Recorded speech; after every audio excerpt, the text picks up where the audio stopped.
an opening statement, then go into questions. Go ahead and raise your hand if you have a question, Coach. Back at it today with the group.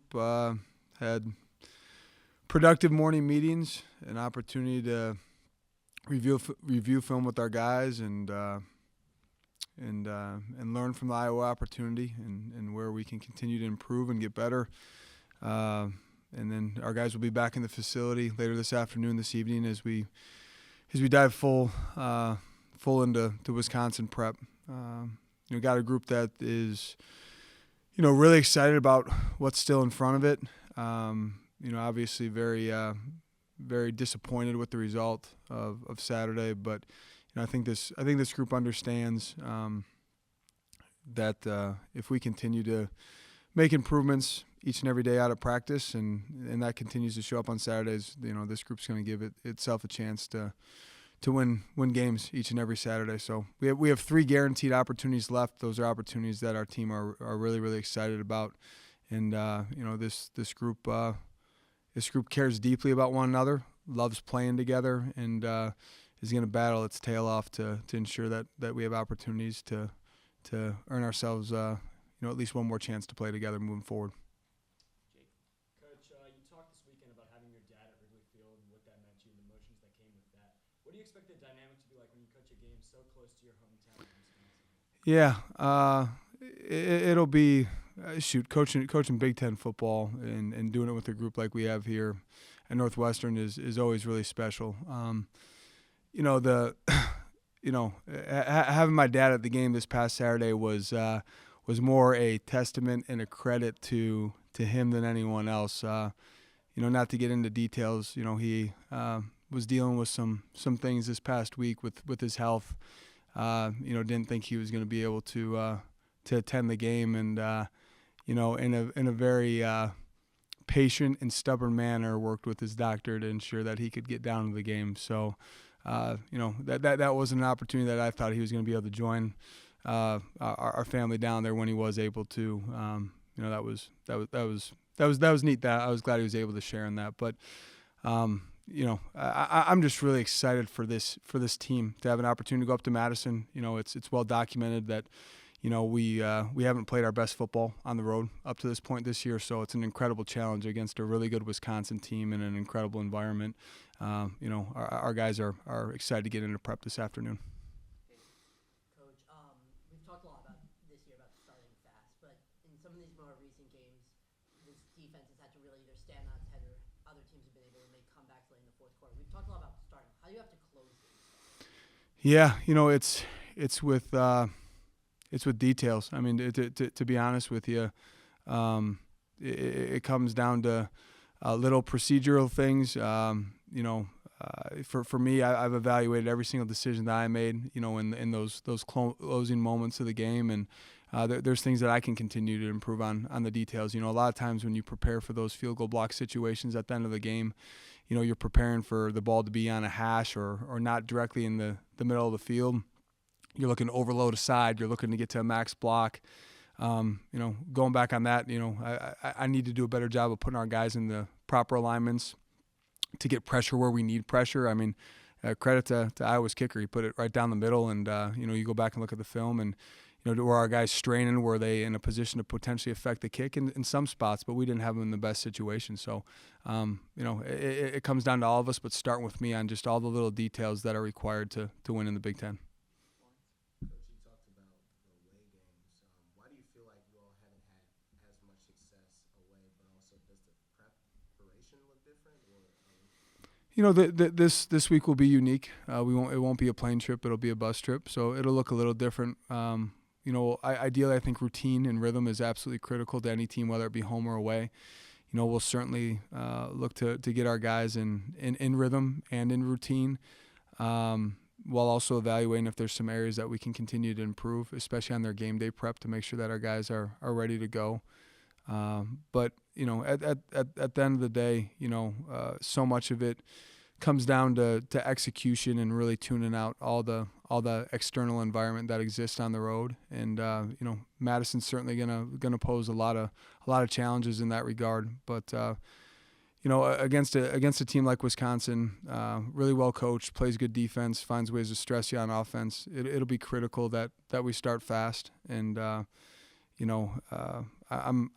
excited for the challenge that's ahead. The last time that this team was truly on the road out at Nebraska, we certainly fell short, but I think there was a lot of lessons to pull from that experience and that opportunity. I think this group only continues to mature as each week goes by, and that's what we're going to challenge them moving forward. That we're going to have to be a very mature group that's executing at a really high level for 4 quarters to find a way to get it done in Madison.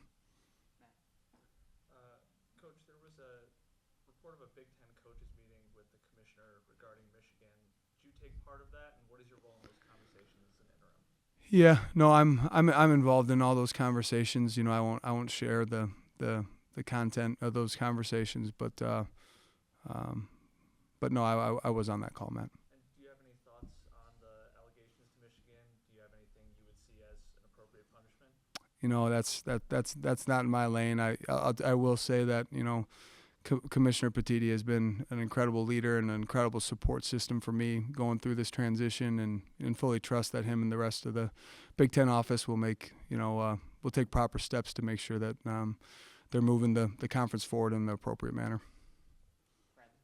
Coach, you guys had the offensive sequence. I think it was first and goal from the 2-yard line. Didn't score any points. What were your conversations like with Coach Bajakian and that sequence to kind of run up the gut 4 times? Did you ever weigh in saying, oh, maybe we should try to add some misdirection or a play fake here or there? Yeah, no, it was very clear, with Coach Bajakian that, as long as we weren't going backwards, that there would be an opportunity to go for it on 4th if it got to 4th down. Beyond that, hindsight's 20/20. If you were to tell me that, if you were to give me the play calls that were executed in that situation, in that sequence, and where the ball was placed, and say, hey, Dave, are you comfortable with these play calls, this sequencing, that we're going to score a touchdown? We said absolutely. I'll put it on that group to find a way to get in the end zone. So not going to second guess that play calling, and were we disappointed with the result? Absolutely. But again, in hindsight, it's easy to be critical. I feel really comfortable with the way that went down and the calls that were made. Coach, I probably sound like a broken record at this point asking you, but once again, do you have an update on Ben's availability, or will it be Brendan again this week? You know what? We're taking that day to day. To be honest with you, Ben's made some incredible progress. Each day we'll know more, but I'm not willing to sit up here and say that he's not going to be available. With the progression that he's shown over the course of the last couple weeks, I think there's a possibility that he's ready to go. And Zach, can I just follow up real quick? And if Ben is ready to go, will it be Ben as a starter, or will it be a competition between Brendan and Ben? We'll take that day to day. We'll make a decision that we feel is in the best interest of the team winning a football game. Tremendous amount of respect for the way that Sully has played and battled and fought for his team. I think you see a football team, the greatest statistic that you can, hang your hat on as a quarterback is wins and losses. And what you see right now is a football team that is fighting its butt off and rallying around a bunch of guys, including Brendan Sullivan. So, that's not a decision that's been made yet. But what I can say is, if Ben is available, that's great. And it's going to make it a really difficult decision for us as a coaching staff to deem who's going to put our team in the best situation to go win a football game. Coach, I feel like we're talking about Xander Mueller more and more every week. He had a career game last weekend. How much of his potential has he reached? Gosh, he's improved a ton. I still think he's, just scratching the surface. That's a young man that's taken full advantage of a spring ball, of a fall camp, has made a very conscious and intentional effort to improve each day out at practice. Coach McGargle's done an incredible job with him and the rest of that group. But I think the thing that shows up so consistently for Xander right now, which is so exciting, is his tempo and demeanor of play. I mean, he is flying around. And I know that's, words that you hear coaches say all the time, but I mean, literally, you see that guy flash on film, and really excited about the growth and development that he's had, and excited for that continued growth. He's getting better and better each week. Coach, you talked about ways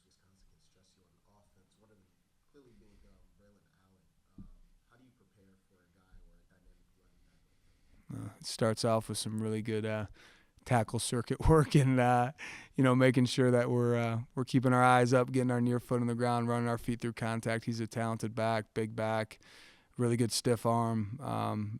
He's gonna pick up 4 yards just by falling forward. But we're gonna have to do a great job in our fundamental and technique work, just like we do every week in our indie, and then just our guys are gonna have to do a great job in those scout periods of making sure that we're getting in great body positions and replicating what we want to see on Saturday, and that's good chest-to-chest contact, eyes up, running our feet, and creating opportunities for knockback tackles. Because if you're not running your feet through contact, he's going to pick up 6 yards every time. Coach, last year the team lost to Minnesota 31-3, flipped that into a win this year. Iowa was a 20-point loss, cut that down to 3. Wisconsin was another big loss for the team last year. How have you been able to instill a confidence in the team to take those losses from last year with a very similar roster and fight for wins in close games this season? Again, Matt, it sounds so cliche, and I apologize for that, but it really does come back to guys showing up, taking it one day at a time. We talk about flushing the last game. Well, whatever that result was against that opponent last year, putting that in our rear view. And again, I really believe that this group has taken it seriously about just finding a way to improve just a little bit each and every day. And when every guy in our roster is doing that, you're seeing some of the collective, benefits of that. You got a team that believes, that's playing really hard, that's playing for one another. And I think they understand that, if they continue to do that, they're going to give themselves a chance to come out with a victory each and every Saturday. And, we just got to continue to hone in on the details, continue to push, but certainly lean back into the process that we've created over the course of this season. I think you have a group that is disappointed with the most recent result, but to be honest with you, is an awfully confident group right now, Matt. Coach, if you could believe it was 101 days ago when you first addressed the media in Lucas Oil Stadium, and you talked at length about how you spent a lot of your Saturdays in Camp Randall Stadium supporting the Badgers. Now having the chance to coach in that stadium for the first time, what's going through your head? Yeah. It'd be awesome to go into Camp Randall with this group of guys, this group of staff, and bring a victory back to Evanston. That's what we're going to bust our butt. We've already started busting our butt, but over the course of the week, make sure we're doing everything in our power to put our guys in a situation to do just that, bring a win back to Evanston. Coach, you guys now sit at 4 and 5 on the year 2 and 3 in the conference play. Knowing what happened with kind of Wisconsin and Nebraska last week, how much are you paying attention to the outside results from other Big Ten West teams and kind of your standing relative to Big Ten West? Yeah, very, very little. I know that's part of conversation, and it's easy even just even just talking to people in the community. They want to talk about that, and the thing that we know and understand is, the only chance that we're gonna really have to have continued conversation about that is by winning our next football game. And the challenge to this group, moving forward is leave no doubt. Let's not put our focus on anything other than improving each day and position ourselves to go 1-0 this week. And we handle business. Let's see where this thing plays out by the time we get to the end of the season. Coach, I know you have a really good relationship with Jalen Tate, and everything he does off the football field is so impressive, but he really came out on Saturday. How exciting is it to see that hard work, especially from such a man of strong character, Mm-hmm. get those results? It's awesome. It's what Northwestern football, this athletic department, the university is all about. You got a young man of really high character, a young man that's overcome, a lot of adversity. Went out to Wyoming, graduated in 3 years.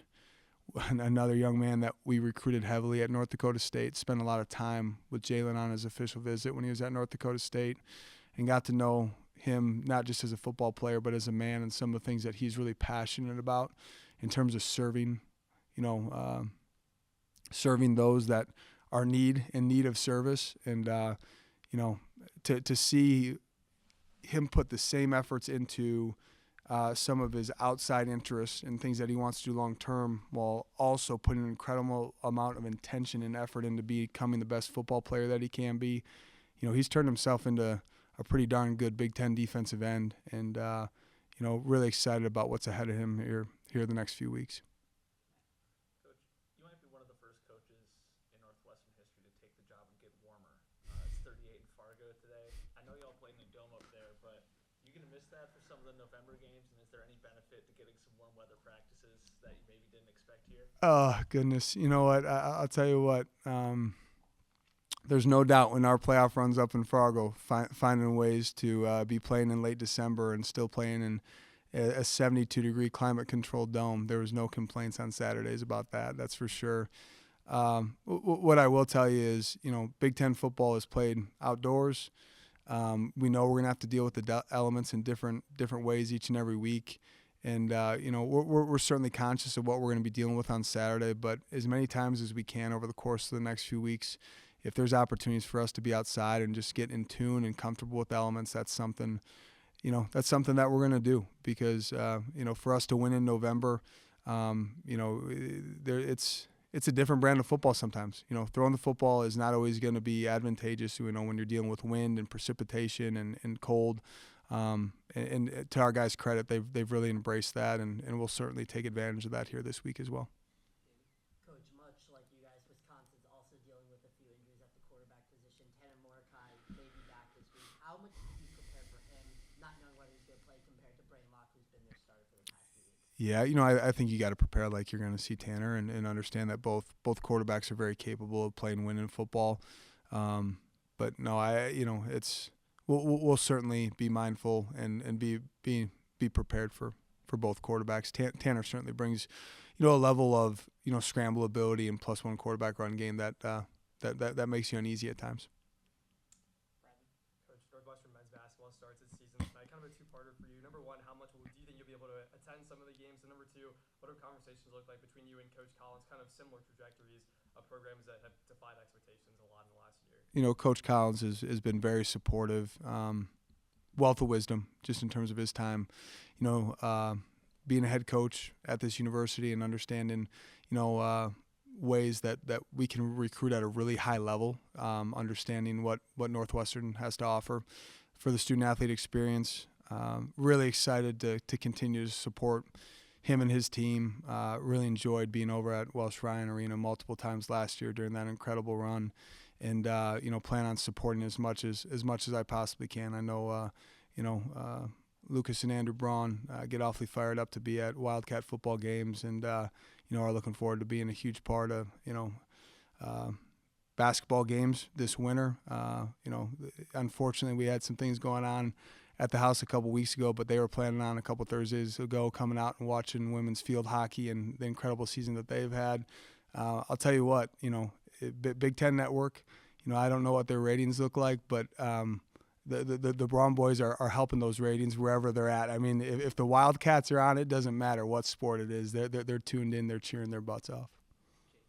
Coach, you talked a lot about taking accountability for some of the mistakes in that Iowa game. Now, through 9 games of your tenure thus far, what have some of the biggest lessons you've learned as a coach been?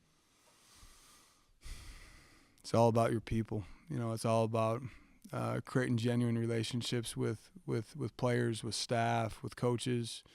I just we've talked a lot about this group having an opportunity to write their own story, and unless you're with this group on a consistent basis, I don't know if you'd ever completely understand, but I think this group is really shining through in terms of just their character, their resiliency, their togetherness, and that's where it starts. From a head coaching perspective, if you lose sight of that, I think that's what's been so humbling about this opportunity. It's an opportunity to really have. I would like to think I've had a positive impact on everyone that's a part of this program. And then secondly, you never have it all figured out.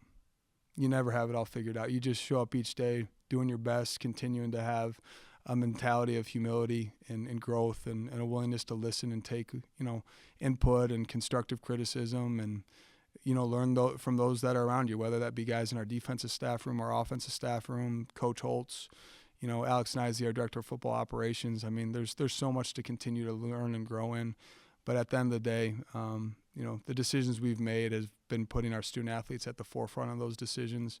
And, it really starts with those guys. If we're not serving them, we're missing the mark. And I'm proud of the way that we've battled, but I'm also really hungry to continue to push this group to do incredible things moving forward. This group has so much more to accomplish this season, and I'm really confident that there's a lot of special things ahead for them.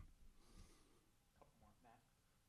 Coach, a couple run-heavy teams the past few weeks, another one this week, but how important have Darren Johnson and Garnet Hollis been for your defense at corner?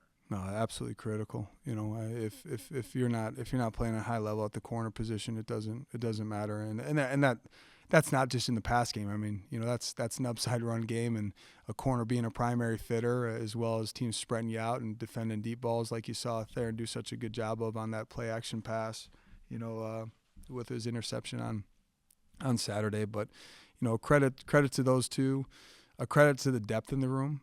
There's Ori's been playing at a really high level. There's some other young guys in that room that continue to push for playing time and push that group. Coach Hicks has done a tremendous job with that group. But starting off with Garnett and Theron, when those guys are at their best, they're quite the duo. Talking about some of those young guys on defense, Michael Kilbane's defensive end has played very well. He's reached his 4-game threshold. Do you intend to burn his red shirt next week? We intend to continue allowing that young man to continue playing at a really high level. So I don't know if I'd say burn his shirt as much as, Michael Kilbane is excited to help this team continue to push for a lot more victories. Last one, David. Coach, obviously Camp Randall, one of the most iconic stadiums, always a sold-out crowd going crazy. How much does that experience in Nebraska, in a Memorial Stadium sold out, help you guys going on the road this week to Camp Randall? I think those opportunities always help. Especially when you got, some guys on this roster, a relatively young football team that that may have been one of their first experiences in an environment like that. That's perspective. That's experience. That's wisdom, and those are opportunities to continue to grow. So I think that experience only helps us moving forward. And again, something that our guys really embrace. I mean, that's, again, when you're getting an opportunity to get an education from Northwestern and play Big Ten football, part of that is having opportunities to play in hostile environments like Camp Randall, and it's something that I know our guys are really excited to take that challenge head on. They understand that we got to play better on the road, and it won't be an easy task, but a task that our guys are excited for. Thanks, Coach. Thanks, everyone.